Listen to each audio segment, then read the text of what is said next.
Welcome to the Team Ottawa podcast with Mayor Mark Sutcliffe. Hello, Mayor. Hello, Sam. How are you? Good. I heard some very good news this week. Did you? Yes. And I wanted to make sure everybody knows about it. Well, you're the guy that knows the most about it, probably.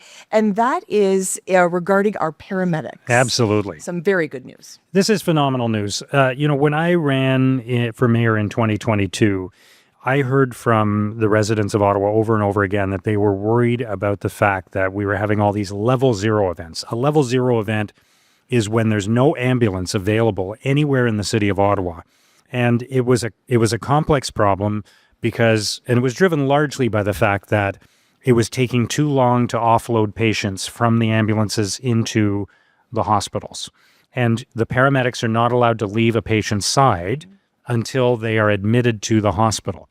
So what was happening is you call an ambulance, they come and pick up your loved one, they bring them to the hospital waiting room, and if it takes 8 hours for the patient to be admitted into the hospital, there are two paramedics sitting there with the patient for 8 hours who are not going back out into the community to serve the public. There's an ambulance that's just sitting in the parking lot of the hospital instead of being used to serve the community.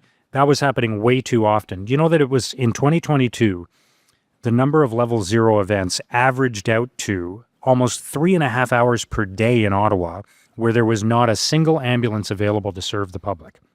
That's not acceptable. We've worked really hard on this over the last 3.5 years. And, we've worked with the hospitals to reduce the offload times. We've purchased more ambulances. We've hired more paramedic staff. We've hired more than 140 people at the Ottawa Paramedic Service in the last 3.5 years. And I just learned the new data the other day that level zero events are down 98.8% since 2022. So almost 99% reduction in the number of level zero events in 3.5 years. I'm very pleased about that, and I'm very proud of the team at the Ottawa Paramedic Service for the great work that they've done. So now the residents of Ottawa, we still have to, it's still not 100%. We still have some work to do, but we've gone from it being effectively 3.5 hours a day to a couple of minutes per day where there's not an ambulance available. And that's great work by the Ottawa Paramedic Service. And I applaud them for that, because when people call an ambulance in this city, there better be one available. And I just want to put a pin in something else in terms of communities such as Richmond. I live in Richmond. Yep. There's been some movement there as well. Yeah, we've changed the way we dispatch paramedics. We're building a new paramedic facility, a dispatch facility, and we have made sure that our rural communities, that the dispatch to rural communities, there's better service in those areas. So all of those things are part of how we've tackled this challenge. We have a much brighter future when it comes to emergency services in our city. Mm-hmm. Thank you so much for sharing. Shifting gears a bit, you've talked about saying yes to housing. Mm-hmm.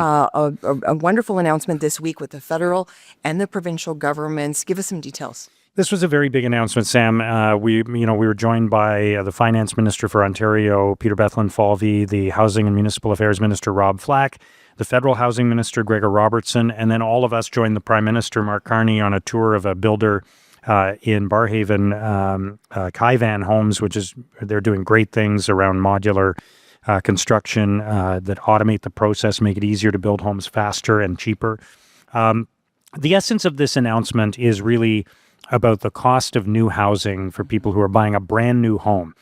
We've already talked about how the HST has been removed from those homes, which lowers the cost of a new house by as much as $130,000.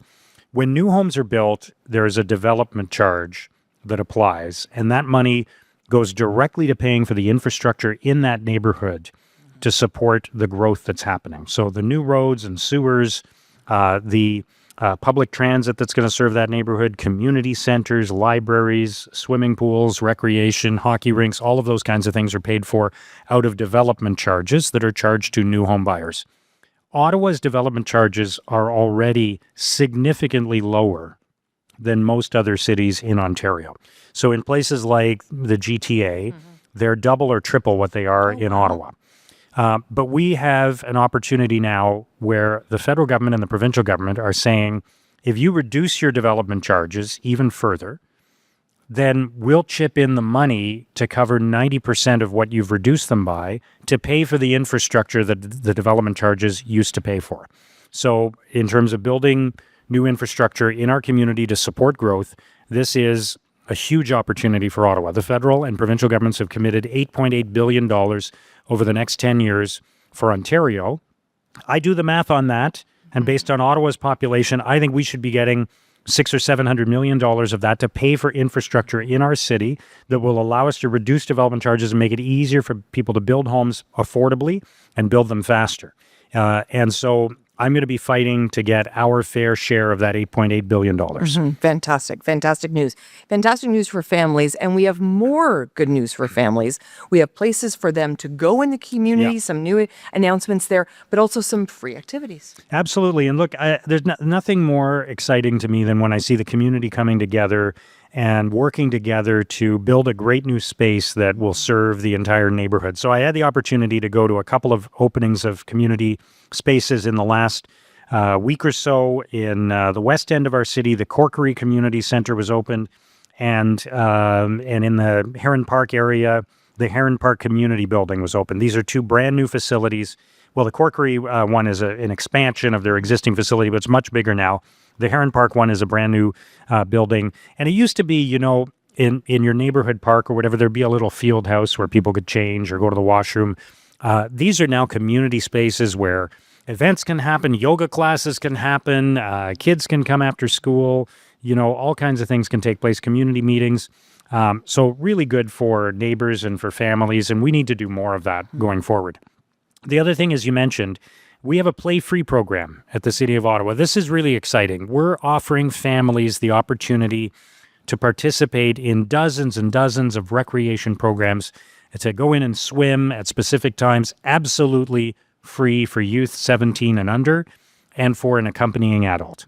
So if you've got a kid and you're looking for a time to go swimming or to take a class or to go to the gym and shoot some hoops or play some other sport, there are all kinds of free programs that are available on our website at ottawa.ca that you can check out.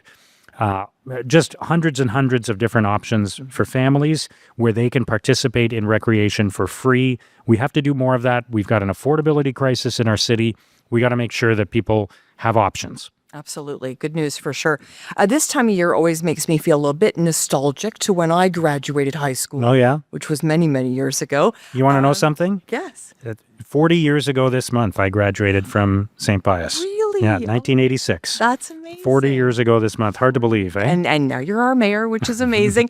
And now you get to actually go to graduation ceremonies and congratulate those young people. Yeah, look, it's great to see young people graduating from high school and getting on their way in life. I have two kids in high school right now, in grade 11 and grade 9. So I've been to my share of closing ceremonies over the years. And what we did just over a year ago, we created a new award that is being presented at the graduating ceremony for every graduating class in the Ottawa Carleton District School Board. And it's the Mayor's Community Youth Award. And at each school, we're giving out an award to a young person in the graduating class who has done something for the community and for their school. So I had the honor of presenting it to a student at Sir Robert Borden High School just a few days ago. I think I'm going to go to a couple more schools before the graduation season is over. But it was just great to see the energy around this graduating class of young people, say hi to some of the parents, and honor. We are a city where people look after each other, where people get involved, where people volunteer, and to see young people doing that and to offer a little bit of inspiration and incentive for young people to do that through the Mayor's Community Youth Award, I think it's a good thing. So I'm proud to present that certificate to the graduates of who deserve it at a number of different schools this year. Fantastic. Thank you so much, Mayor. Thank you. Thanks so much for joining us for the Team Ottawa podcast with Mayor Mark Sutcliffe.